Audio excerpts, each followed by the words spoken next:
everybody. Reporting to you again from the Glamour City, Hollywood. And so for us, we have a really concerted focus in helping make this a manageable problem for large enterprise.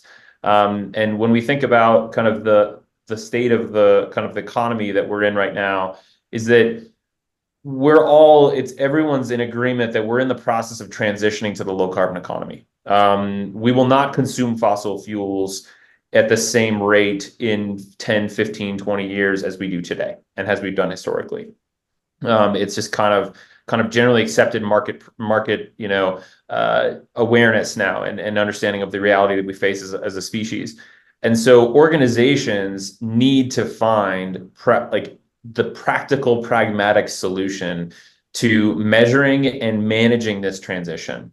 And it is not easy, right? When we're talking about the emissions that stem from 10,000 suppliers all over the globe or 1 million product SKUs, this is a very challenging problem that's not going to be solved overnight.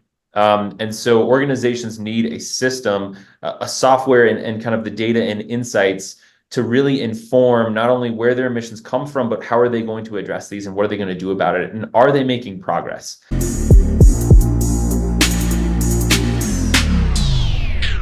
If you love listening to this show, please consider giving a rating and a review on Amazon Alexa or wherever you listen. We want to continue bringing you this amazing content, and part of our ability to do that means that we need a big audience. Now, it may not seem like much, but rating and reviewing the show will help more people find us, just like how you found this show. Simply on any podcast platform, search for a show, scroll down to the bottom, and push 5 stars. It's that easy. Thanks for supporting the show.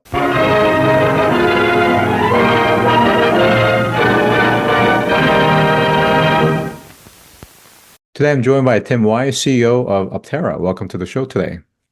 Thanks, Scott. Appreciate you having me on. Absolutely. Now, why do you say that climate change regulations are a lagging indicator? Well, there's been about a decade and a half to 2 decades of corporate climate action that's happened voluntarily. And there has been a lot of progress made. A lot of progress among the largest companies in the world that are trying to address quantifying and managing their scope 1, 2, and 3 emissions, and also working specifically on achieving kind of lofty, ambitious goals that are aligned with the Paris Agreement, aligned with kind of global carbon budgets. And so we have companies that are well along that journey. They've been quantifying their emissions from their entire supply chain, from managing the incremental investments to decarbonize their operations, their suppliers, the kind of a really, really cohesive approach. And what we see is that regulations are not really at the level of rigor that is pushing those companies that have been doing this for a long time. What they're doing is trying to raise the floor overall for companies that have maybe not addressed climate in the past, have not really meaningfully begun to move, and so they're in some ways they're a lagging indicator because there's many solutions and many companies that are well in advance of kind of meeting the minimum thresholds that you see coming from the SEC's rules, California's rules, and even what's coming out of Europe. So the tools, the approaches, the methodologies, there's a pretty well-worn path to really making this problem actionable and meaningful. And for us, I'm excited to see regulations start to catch up. But for us, we're working with organizations that are looking many years down the road and really have quite a significant amount of ambition here, more so than just kind of keeping up with the regulatory tides. Yeah, you bring up an interesting point because across different types of industries and there's certainly different types of technology curves, by default, generally regulations are going to be always lagging behind. Let's take the example of crypto, for instance, or even artificial intelligence. Now, I know EU has passed some regulations around it, but is that too late, or more so, is that really encompassing the possibility and the manifestations in the future? I don't think regulation from a framework is flexible enough to really count for that. And you bring up an excellent point. And certainly for, let's say, those responsible companies, because they know that doing the right thing actually positively impacts their stock shares. But there are, of course, laggards themselves that chooses to not follow. So again, self-regulation is probably a better way to approach it, but excellent point nonetheless. Now, I want to ask you, why aren't industry average good enough as a measurement? Yeah, so when we think about how organizations go from just quantifying their carbon emissions to actually developing a meaningful strategy, one of the biggest barriers is having enough meaningful data to uncover where your opportunities and risks really lie.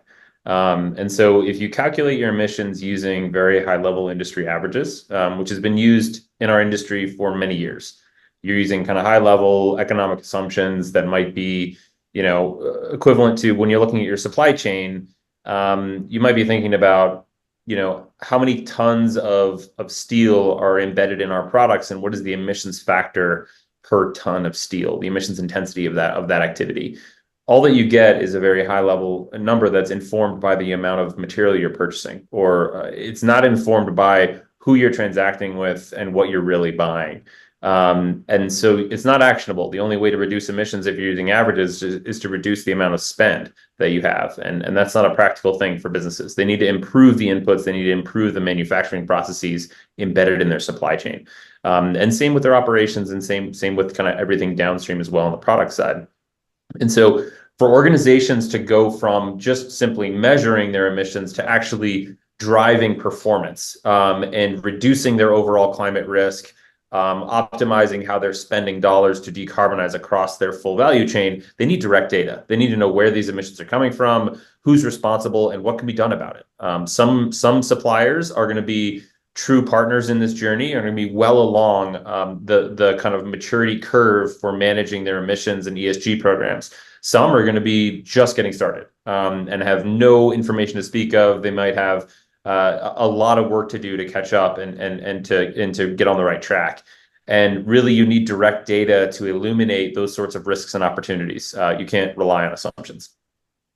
Again, everything you're saying, is very logical, and to some extent, I think your industry, and again, we're going to talk about what Optera does, has been trying to quantify that for some time. But I wonder, when you think about the sector that you're in and your competitors, do you feel like you guys are actually moving the needle?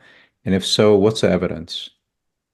Yeah, I think that anyone who's working in climate and kind of broadly, you're not going to be satisfied with the progress we're making. Like, it's just like we have an insurmountable existential problem to address, and we have to move as fast as we've ever moved as a globe to achieve the goals of the Paris Agreement and the 1.5-degree pathway. So there's no part of me that's satisfied with the rate of change and the rate of kind of improvement that's happening, but I am immensely hopeful because of all of the progress that has been made incrementally, and with what I'd say a really meaningful handful of very large companies and companies that are really beginning to move with some vigor. So for us, like, we've worked with organizations, like HPE and HP and Cisco and Intel and Nvidia, and then also in the retail space, like Target and our work with Lowe's and the RELA project that we're doing with the Retail Industry Leaders Alliance. Like, we're seeing coalitions of organizations really step up. And what they're doing is they're moving markets. In the electronics industry, we have a partnership with the Responsible Business Alliance. This is an organization that spans the 200 largest tech companies in the world that kind of are hardware type organizations. So just think of, all of the biggest hardware companies you can think of are members. And our solution is the surveying data collection engine behind that initiative. And this was funded by these large tech companies to say, we need to develop an industry standard that allows us to capture more granular data, more actionable data deep within our supply chains. And we share so many suppliers that we should do this together.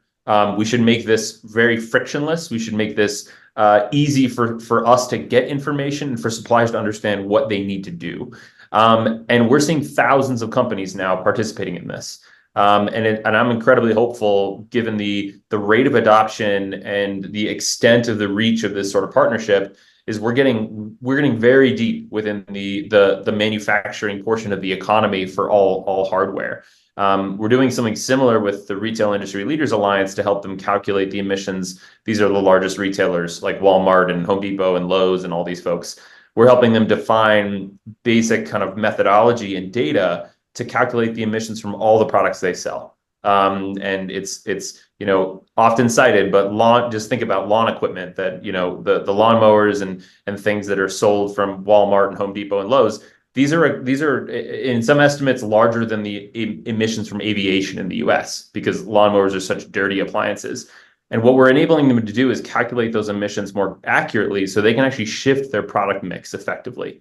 And they can work with the shared suppliers like the John Deeres and Hondas of the world to actually produce the products they need to decarbonize kind of the downstream emissions that they're responsible for. So what I'll say is that, the progress isn't happening as fast as we need it to, but we are laying the foundations for real scale across these climate initiatives. And it's going to reach the most important companies, the industrial base of the economy, the manufacturing base of the economy. It's reaching them now, and we're going to see a lot of that work start to bear fruit in the next 5-10 years. When we look at other industries, some of the things that point to great success that has really industry-wide scale are exactly what you're talking about. I think about consortiums, I think about alliances around interoperability, around standards and protocols and best practices. And it's almost like if everybody knows what the playbook is, they're going to follow it, and it just makes it so much seamless all the way through the different chains of integration. So I love what I'm hearing. And again, it's all about the scale. And when everybody has to follow in lockstep, you're more likely to basically, collaborate and be on the same page together. So can you talk a little bit about what is Optera and how are you guys enabling the full picture of the company's resources, use, the emissions across the emissions 1, 2, and 3, and specifically, if you could elaborate on scope 3 and why it's especially tricky to measure. Sure. Yeah, so Optera, we're an emissions management platform, so a software company ultimately that helps the largest companies in the world address their carbon emissions. So we're helping them quantify the emissions from everything that they touch, from their direct operations, so the facilities, the planes, trains, trucks, automobiles, the things that they own and operate, but also the things that are directly connected to how they do business. So the emissions that stem from the manufacturing of their goods or anything logistics or transportation that would happen upstream or downstream of their operations. The emissions that stem from the use of the products that they sell, or if you're an investor, the emissions that stem from your portfolio as you kind of own it and operate it. And so for us, we have a really concerted focus in helping make this a manageable problem for large enterprise.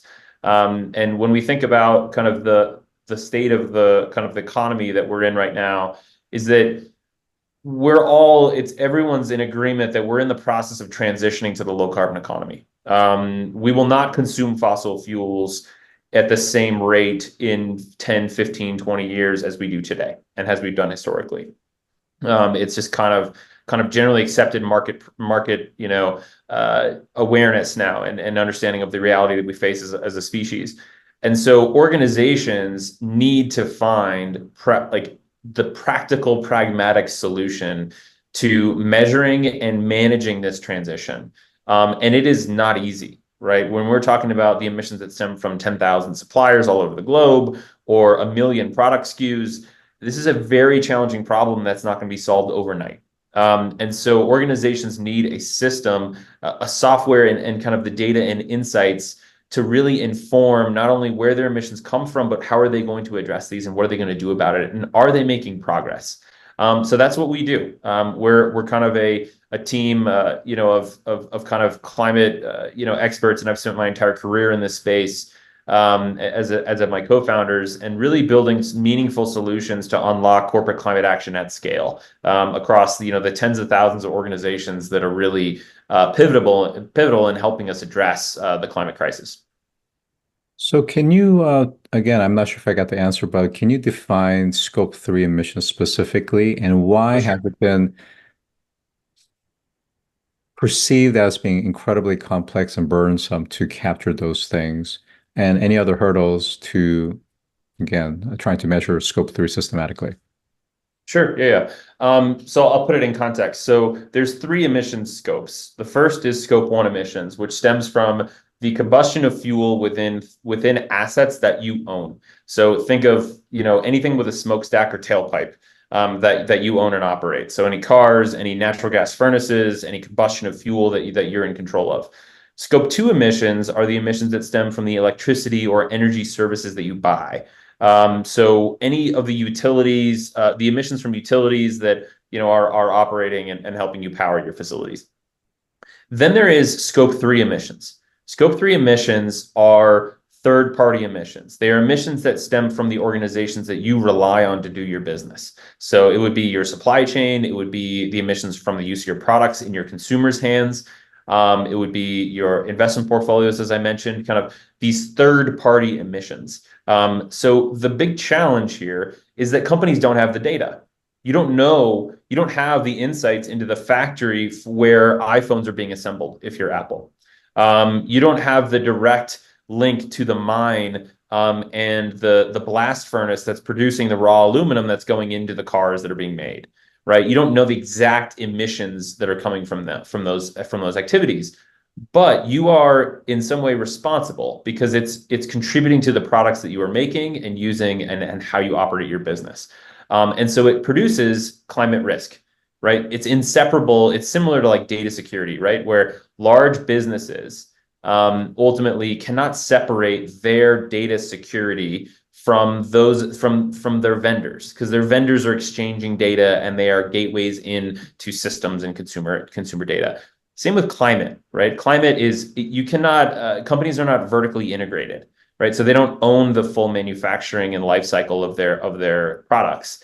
And so for them to address the risk posed by climate change and to transition to the low carbon economy, they need to understand where the emissions are coming from their supply chain and how they can be addressed. So all of this is directly correlated to supply chain or scope three emissions. And it's incredibly challenging because you don't have direct data from these organizations. And you also don't have direct influence. You have indirect influence through your purchasing power, through your market presence. And so companies have to address it in these kind of different and strategic ways. So you mentioned Foxconn, and that's a great example where it's a very large conglomerate. It's a supplier manufacturer for some of the biggest companies. They certainly have the resources and the know-how to be able to do this. But at the same time, when you look across, whether it's China, India, Pakistan, to even places like in Germany and Italy, where you have intergenerational families that own these small, shops, let's say, how can they consistently have the means to be able to measure? And what do we mean by measure? And what kind of mechanisms and technologies do they need to implement from a CapEx and OpEx to make that happen? Yeah, it's a great question. And so for us, the way that we address this problem is that not every company needs to have the same level of sophistication and rigor as multinationals, right? And so there's a direct correlation to kind of the size of the business and the amount of emissions they're responsible for, as to in terms of how they operate, and related to how much kind of burden they can probably withstand in this world. And so how we've addressed this is through our relationship. I'll give an example of the RBA partnership that I mentioned earlier. With this product and our outreach module, we have three routes in which we help suppliers exchange information with large brands.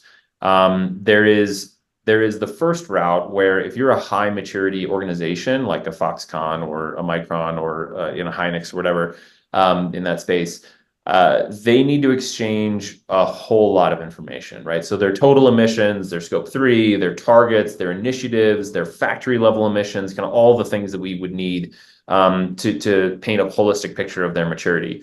For smaller suppliers, we actually provide a route through this survey that helps them calculate their emissions for the first time. It helps them understand based on high-level estimates, and then even providing calculators for them to input energy data and consumption and factory data, that allows them with a free tool to input all the information they need to then exchange that with the third parties that need it.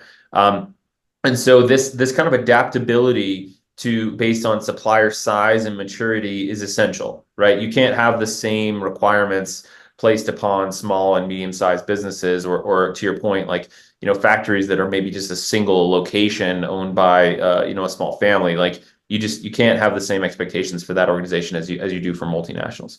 So we address that with software, and enabling those smaller organizations to exchange the essentials and help them do so easily. Now, again, I think that is very reasonable, and it allows for that flexibility. But at the same time, when you think about it in the context of, let's say, accounting, GAAP standards, for example, GAAP doesn't really care what size of your company is, right? It's almost like an international standard that everybody has to adhere to. So in that regard, can you talk about, let's call it auditing and forensics, in the sense of what organizations or either self-regulation mechanisms are there for these small, mid-sized, and large suppliers to be able to audit what actually gets entered, and that there's some verifiability that what they've entered or reported is in fact somewhat accurate? Yeah, it's a great question. So for us, for more higher maturity suppliers, we ask about all the information that's been verified by a third party, and for organizations to share that documentation, right? So anyone who's consuming that data knows that they've adhered to the proper protocols and have the proper controls in place for this information to be reliable and reputable. For the benefit that we have in how we can collect data from less mature suppliers is that there's a whole lot of data that we use in our models, and it's from the EPA, from so many different sources that provide us basis of comparison. So, given the size and the scope of an organization, we can actually pretty precisely estimate what their emissions are, because there are physical constraints, right? We know the volumes of products that they might be making, the revenue that they're generating, the size of the factory that they might be, using. And there are like really reasonable estimates that we can come up with kind of a high precision, that we can use to kind of back check whether the data that small and medium-sized businesses are reporting is accurate and complete. And in many cases, we find that that it can be wrong. And we throw out that data and we rely on modeled data. And in many cases, we've actually helped guide organizations in painting a more accurate and holistic picture. So, like, kind of the benefit that we have is physics, right? And we understand how energy is consumed, and kind of how it correlates to the type of organization that we're trying to collect data from. Now, let's take the example of electric vehicle markets, in particularly Chinese manufacturers. And I would make the argument that we're almost in a race to the bottom analogy, where Chinese companies like Geely and others are very much trying to do whatever necessary to constantly lower the cost of their electric vehicles, to the point where they're sacrificing profit margins for market share domestically, but also overseas, in particularly Europe. Mm-hmm. That has huge implications. When they make those trade-off decisions, they're also probably making decisions around what's cleaner or dirtier from their suppliers as well. And then the other thing that we're seeing from a general trend is, even in America, we're starting to see corporations. Again, I don't think anybody's disputing climate change, but there is a movement start to kind of backing away from ESG, backing away from some of these initiatives that even supports organizational structure, budgets, and so forth. How do all of these types of things around price wars, as well as the general movement away from ESG, impacting the work that we're trying to do and what you guys are doing? Yeah, two really, really good questions. I'll answer it in two parts. The first part, specifically to the EV issue, I think that I've been inspired by some of the recent legislation that's happened in the EU to try to circumvent these issues of kind of this race to the bottom that you're describing.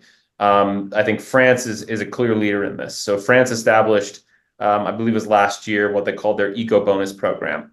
And this was an incentive that's provided by the French government for any vehicle that is produced using, I think it's fewer than 14 metric tons of emissions. And ultimately, it's requiring organizations, some of which are our customers, some big EV makers, to quantify their emissions using direct supplier data and provide proof that their vehicles meet this threshold. And if they do so, then consumers get a 7,000 euro rebate.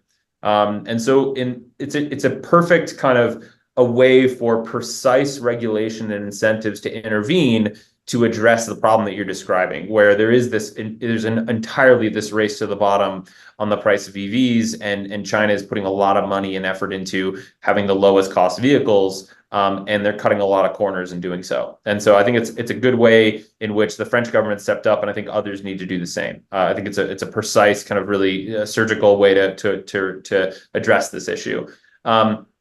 In a more global sense, in terms of companies kind of stepping back from ESG, what I see right now is that there is more C-level attention on climate and ESG than I've ever seen in my career.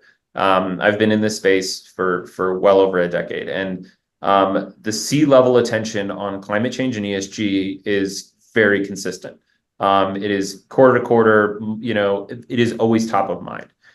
We're also seeing the limits of voluntary markets, right? So like we are not going to get a wholesale shift of all of the banks in the world away from the fossil fuel economy. They're not just going to drop all of their customers voluntarily because they don't really have an incentive to do that first, right? They're going to be penalized by markets for having fewer revenue, a smaller revenue base and a smaller customer base. And so there has been a lot of progress that has been made on climate in a voluntary sense. And there's a lot of bravery and leadership that we see across a lot of different sectors of businesses trying to pioneer a way to really align the free market and climate change. There are limits to that. And I think we have to really acknowledge that, where we need guardrails and we need incentives from the public sector to help make this transition possible for large businesses. They can't simply, go against the will of their shareholders, and without a good reason. And my fear is that if we don't have the proper incentives from the regulatory landscape, then that won't happen fast enough. The pressure will be applied too late, and it will be too expensive to make those shifts. So, I think what we're seeing is the limits of voluntary markets, and we will hopefully start to see more and more of this surgical regulation that comes in to address these problems and help incentivize organizations to move faster. So what's interesting is we started this conversation with regulation being a lagging indicator, but yet at the same time, we're also looking to it to help forge and really mitigate some of these things that start to crop up as things are starting to mature a bit. Very interesting conversation. I have been joined by Tim Weiss, CEO of Optera. Thanks for joining today. Appreciate the time, Scott. Thank you. If you've enjoyed this episode, take a moment to rate our show on any podcast platform that you listen to. Scroll down to the bottom and push 5 stars. It's that easy. And as always, thanks for listening.